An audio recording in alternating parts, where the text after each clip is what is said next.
bên đi từ rồi tốc tốc tới từ nè về nơi ba thì cuống nè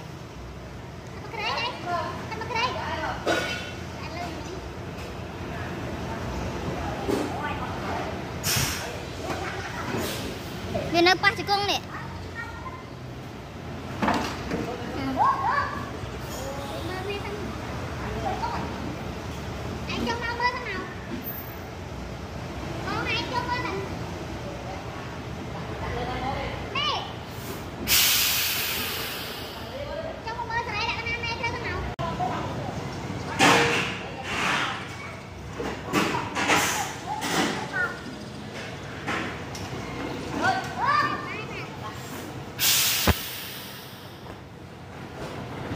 mình thên nắng đó đây sụp giật giật chiên ghê nè nó